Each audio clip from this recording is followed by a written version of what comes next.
time for a conversation with Drew Blazsik, Faith and Finance. Drew, I want to ask you this real quickly. Just being reported in the last 12 hours, Elon Musk, who has professed himself to be an atheist for many, many years, now says that he believes in God. The Jesus question a little stickier, and so I just want to encourage people to check out EWTN's Church Pop. They've got a nice article about that and a little video where he expresses his thoughts about Jesus, not from a Christian perspective, but if you go from being an atheist to being a believer in God, that's a good step forward, right? Yeah, I haven't heard that. It just happened in the last. Look, we're breaking news around here, man. Yeah, you got to keep up, man. I know this thing just reported 11 hours ago. That's he seems like a guy that's kind of open to facts or things that doesn't make sense in the world and trying to figure things out. So I guess that doesn't surprise me. I didn't really know his belief before that, so I'm kind of surprised. He was an atheist. Well, it's not a surprise considering Jesus rode on an electric donkey. Oh, yeah. That's true. Well, and I want to say this, too, because this ties into this particular segment. When you come into a faith, particularly a Christian faith, but a belief in God, from being an atheist to a belief in God, it has to shift the way that you think about economics and the way you think about people. That's why the church teaches about this thing, right?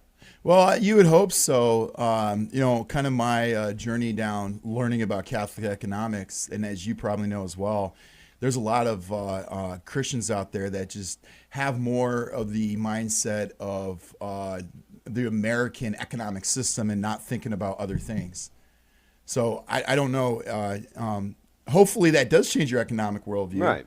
A couple things. I think one thing that we have to change our view. So I was reading some articles in the Wall Street Journal, and here's some interesting things that happened.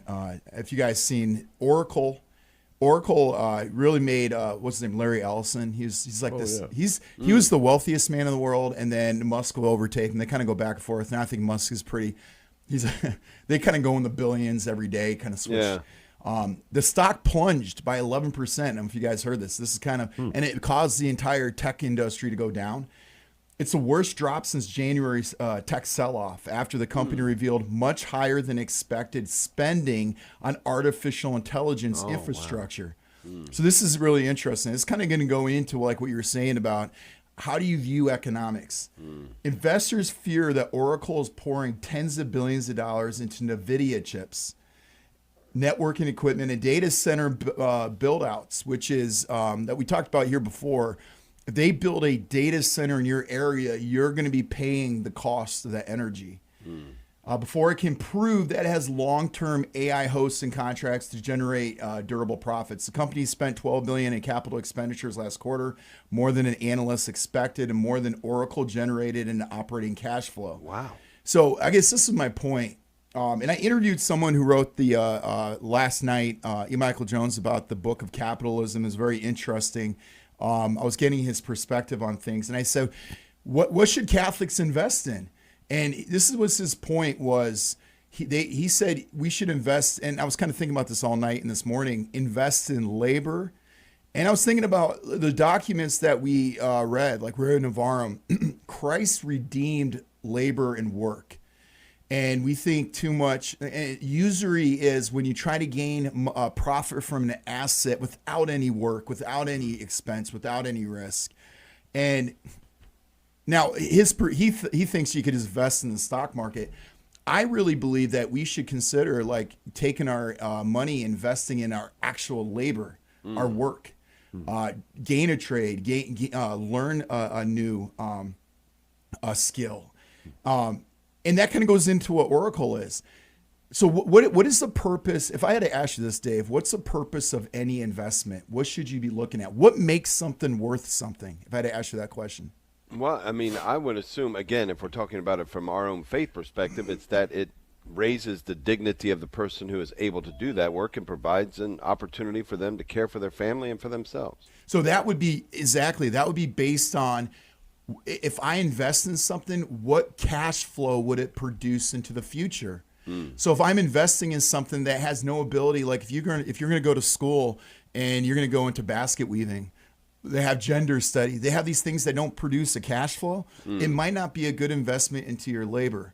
If you invest in something that can produce a cash flow, that can produce a return for your family, that makes sense. And if you look at what Oracle's doing, they're investing in these AI data centers that do not produce cash flow.